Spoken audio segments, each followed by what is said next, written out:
Hit TV YouTube channels లో మీ వ్యాపార ప్రకటనలకు మరియు ప్రమోషనల్ ఇంటర్వ్యూస్ కోసం వెంటనే సంప్రదించండి.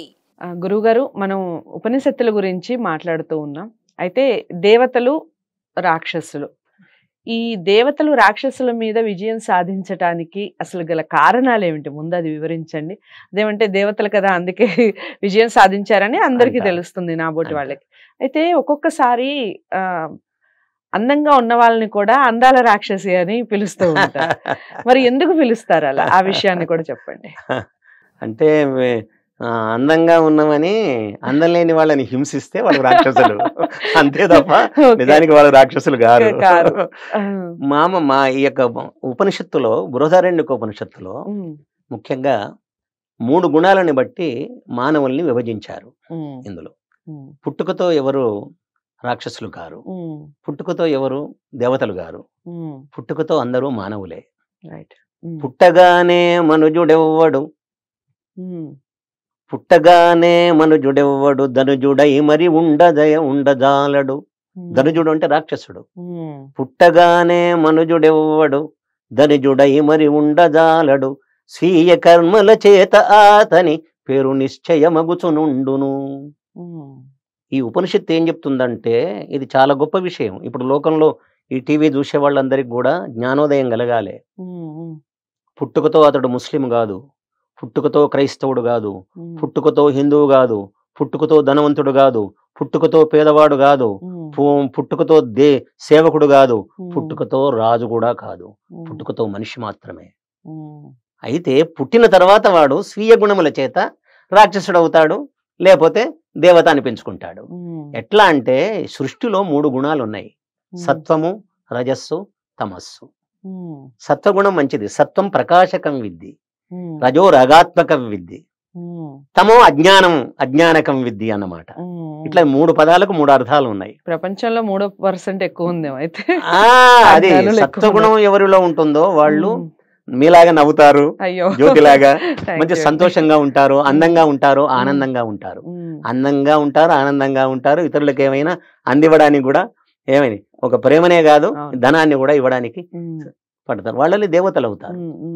కాబట్టి సత్వగుణ ప్రధానులను దేవతలు అంటారు. రజోగుణ ప్రధానులను కోరికలు కలిగిన వాళ్ళు. రజో రాగాత్మకం ఇది, రాగం అంటే కోరిక కలిగినటువంటి వాళ్ళు మానవులు గనుక కోరిక కలిగిన రజోగుణం కలిగిన వాళ్ళు కాబట్టి వీళ్ళు మానవులు. అంటే అందరూ మానవులే. కానీ ఇందులో ఎవరిలైతే సత్వగుణం ఉంటుందో, దాతృత్వం దానగుణం ఉంటుందో వాళ్ళు దేవతలు అనిపించుకుంటారు. తర్వాత 3వ వాళ్ళు ఉన్నారు చూడండి, తమోగుణం. తమోగుణం అంటే అజ్ఞానం అన్నమాట. అంటే వాళ్ళు మోహంలో ఉంటారు, వాళ్ళు అజ్ఞానంలో ఉంటారు. కాబట్టి అటువంటి వాళ్ళు రాక్షసులు అనబడతారు. పుట్టుకతో రాక్షసులు దేవతలు లేరు అనేది సిద్ధాంతం అన్నమాట ఉపనిషత్తు. కానీ పురాణాలను చూస్తే మనకు దేవతలు పుట్టారు, రాక్షసులు పుట్టారు. కశ్యప ప్రజాపతికి 2 భార్యలు, దితి అదితి.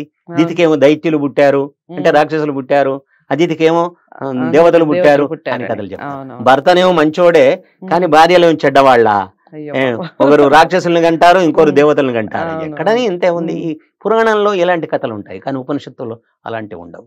కాబట్టి ఇక్కడ సత్వగుణముతో ప్రకాశించే ఈ దేవతలు ఏం చేశారంటే, మేము విజయాన్ని సాధించాలి, ఈ దేశం మీద ఈ ప్రపంచం మీద అధికారాన్ని చెలాయించాలి అని వీళ్ళు సంకల్పించారు.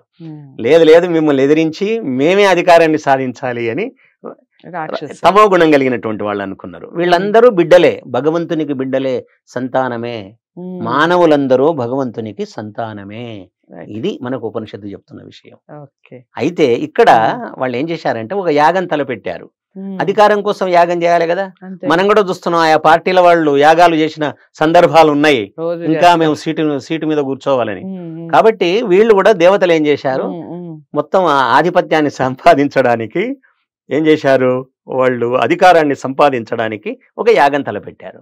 యాగం తలపెట్టి ఏం చేసినారంటే, యాగం తెలియమని ఉద్గాత కావాలి. ఉద్గాత అంటే గానం చేసేవాడు, ఓంకారాన్ని గానం చేసేవాడు, అంతే కదా. వీడు కాదు కదా, యజమాని గానం చేయడు కదా. కాబట్టి వాళ్ళు ఏం చేశారంటే మెల్లగా వాళ్ళు వాక్కు దగ్గరికి వెళ్ళారు. వెళ్ళి నువ్వు గానం చేయమన్నారు. అంటే వాక్కు ఏం చేస్తే సరే అని గానం చేస్తాను. కానీ ఆ వాక్కు ఏం చేసిందంట, నేను గానం చేస్తే పుణ్యఫలం మీకెందుకు పోవాలి, నాకెందుకు రాకూడదు. ఎప్పుడైతే నాకు రావాలనే స్వార్థాన్ని వాక్కు తలంచిందో అనుకున్నదో వెంటనే ఏమైపోయింది, దేవతల యొక్క కోరిక తీరలేదు. అసలు అది గానం చేస్తే దేవతలకు ఫలం కలగాలి కదా. ఇది గుర్తించి రాక్షసులు ఏం చేశారు, వాక్కు ద్వారా దేవతల మీద విజయాన్ని సాధించారు. ఒక పాయింట్. తర్వాత ఏమైంది, దేవతలు అంటే వాళ్ళు వెంటనే వాళ్ళు ఇది నేత్రాన్ని ఆశ్రయించారు. నేత్రాన్ని ఆశ్రయించి గానం చేయమన్నారు ఓంకారాన్ని. అప్పుడు నేత్రం ఏం చేసింది, అది కూడా నేను గానం చేస్తే ఆ పుణ్యఫలం దేవతలకు ఎందుకు పోవాలి, నాకెందుకు రాకూడదు అనుకున్నదట. ఈ విషయం తెలుసుకున్న రాక్షసులు ఏం చేశారు, నేత్రము ద్వారా రాక్షసుల మీద దేవతల మీద విజయాన్ని సాధించారట. ఎందుకంటే నేత్రం చెడు చూస్తుంది, మంచి చూస్తుంది. తర్వాత వాక్యం చేస్తుంది, చెడు మాట్లాడుతుంది, మంచి మాట్లాడుతుంది. ఈ రెండు ఉన్నాయి, ద్వంద్వ ప్రవృత్తులు రెండూ ఉన్నాయి. కాబట్టి ఏమైపోయింది, దేవతలకు ఈ వాక్కు ఉపయోగపడలేదు, తర్వాత నేత్రం ఉపయోగపడలేదు, అట్లే చెవి కూడా ఉపయోగపడలేదు. అట్లాగే మనస్సు దగ్గరకు వచ్చి అడిగారు, ఓ మనస్సు, నువ్వన్నా ఈ ఓంకారాన్ని గానం చేయి, మాకు యాగఫలం లభిస్తుంది అని దేవతలు కోరారు. కానీ అక్కడ మనస్సు కూడా ఏం చేసింది, నీకెందుకు పుణ్యఫలం పోవాలి, మీకు నాకు ఆ పుణ్యఫలం నాకే రావాలని అది కూడా తలచిందట. అంతేకాదు మనస్సు ఏం చేస్తుంది, చెడు తలంపులు ఉంటాయి, మంచి తలంపులు ఉంటాయి. కాబట్టి ఏమైపోయింది, రాక్షసులు అంటే అజ్ఞానంలో ఉన్న వాళ్ళు ఆ పార్టీలో చేరుతారు అన్నట్టుగా ఉంది ఇది మొత్తం. నిజంగా చెప్పాలంటే అజ్ఞానంలో ఆ పార్టీ, ఈ రెండు పార్టీలకు సంబంధించింది. దేవతలది ఒక పార్టీ, రాక్షసుల ఒక పార్టీ అన్నమాట. వీళ్ళు వాళ్ళ మీద జయించాలనుకుంటారు, వాళ్ళు వీళ్ళ మీద జయించుంటారు. ఇది చాలా అద్భుతమైనటువంటి కథ అన్నమాట ఇందులో. కాబట్టి మనస్సు కూడా పనికిరాలేదు. అప్పుడు దేవతలు ఏం చేశారంటే, ఇది రాక్షసులు మేము ఏది పట్టుకున్నా ఎవరిని ఆశ్రయించినా ఏమి మాకు విజయం లభిస్తలేదు అని చివరికి ప్రాణాన్ని ఆశ్రయించారు. ప్రాణం చాలా గొప్పది, ప్రాణశక్తి చాలా గొప్పది, దానికి దొల్ల కల్మషం లేదన్నమాట. ప్రాణమే మంచిది కాకపోతే మన గుండె 100 ఏళ్ళు నడిచేది కాదు. ఏ ప్రాణశక్తి చేత ఈ ప్రపంచం నడుస్తుందో ఆ ప్రాణశక్తి అన్నిటికంటే గొప్పది, అందులో కల్మషం లేదు. దాన్ని ఆశ్రయించడం వల్ల ఏమైపోయింది, ఆ ప్రాణం ఓంకారాన్ని గానం చేయడం వల్ల యాగం సఫలమైంది, దేవతలు రాక్షసుల మీద విజయాన్ని సాధించారు. చాలా అంటే చాలా ఎగ్జాంపుల్స్ తో సహా నీట్ గా అసలు దేవతలు ఎందుకు దేవతలు అయ్యారు అనేది క్లారిటీ వచ్చేసింది. సో ఇప్పటిదాకా నువ్వు దేవతవమ్మ అని ఎవరన్నా మిమ్మల్ని అంటే కనుక ఇందుకు దేవతను అయ్యాను అని వీడియో చూసి చెప్పండి. చాలా చక్కగా చెప్పారు గురువు గారు. ఇలాంటి విషయాలు ఎన్నో, మనకి తెలియని ఎన్నో విషయాలు ఉపనిషత్తుల్లో ఉన్నాయి. ఇక నుంచి మీరు చూడటమే కాదు, పిల్లలకి, ఇంట్లో వాళ్ళకి, అందరికీ కూడా దీని యొక్క విషయాన్ని తెలియచేయండి. మరో మంచి వీడియోతో మళ్ళీ కలిసే ప్రయత్నం చేస్తాను. వీడియోని లైక్ చేసి షేర్ చేయండి, ఛానల్ని సబ్స్క్రైబ్ చేసుకోండి. నమస్తే.